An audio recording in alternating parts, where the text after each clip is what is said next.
रहेछ hello guys welcome back my YouTube channel so guys आज चाहिँ हामी साथी र म होइन यसो घुम्न आएको अवस्था होइन यस्तै हो गाइस जिन्दगी हामी नेपालीहरू सबै परदेशी पर्छ त्यो अब पहिला प्रचण्डको पारामा चाहिँ अलिअलि मान्छेहरू पनि नेपालमा हुन्थ्यो अहिले चाहिँ नेपालमा केटा भनेको त्यही 17 वर्षदेखि माथिको चाहिँ कोही पनि छैन होइन सबै परदेशमा हो दुबई कतार मलेसिया साउदी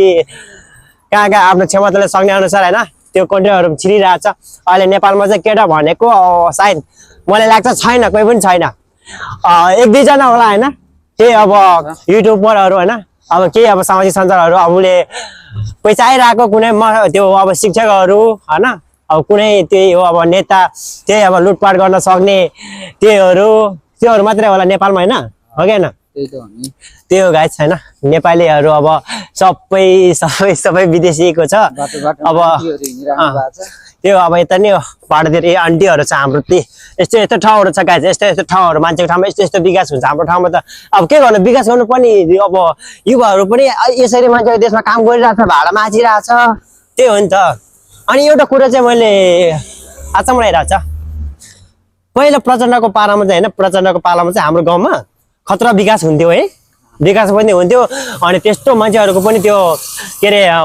होटेलहरू पनि चल्थ्यो मोबाइल पसलहरू ठुल्ठुलो राख्थ्यो कि अहिले त्यो मोबाइल पसल राख्ने मान्छेहरू पनि दुबईतिर गएछ दुबई हामीले काम गर्ने होटल यही हो हामीले काम गर्ने होटल चाहिँ यहाँ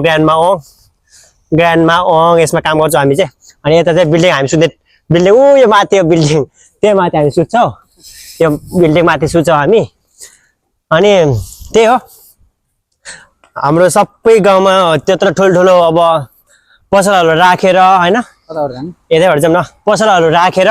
त्यो बिजनेस गर्ने त्यो मोबाइल पसलहरू राख्ने मान्छेहरू पनि सबै दुबई गएछ अहिले गाउँमा केही पनि छैन पसल पनि चल्दैन अब होटेलको त कुरै छोडिदियो मोबाइल पसल पनि छैन होला बिचरा अब कति अब 3 वर्षमा घर जाँदैछु के गरेर मोबाइल बिग्रियो भने नि बनाउने ठाउँ छैन हो कि होइन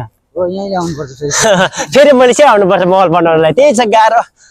छ गाह्रो छ यस्तै हो जिन्दगी के गर्ने होइन देश लुट्नेले लुटिरहेछ छोराहरू विदेश फेरि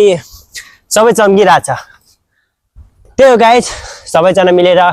देश बचाउनु पर्छ देशमा माया गर्नुपर्छ देशमा गएर विकास गर्नुपर्छ आफ्नो देशलाई आफ्नो दुनियाँ संसारलाई चिनाउनु पर्छ त्यही हो यति नै होइन गाइस यति नै हो अब चाहिँ हामी रुम जान लाग्यो यता रुम छिर्ने ठाउँ चाहिँ यता अब यहाँ यो माथि सुत्ने चाहिँ तर यताबाट हामी घुमेर जान्छौँ यो भनेको चाहिँ हाम्रो सेक्युरिटी ठाउँ हो होइन ल के भन्नु छ तिमी के भन्नु छ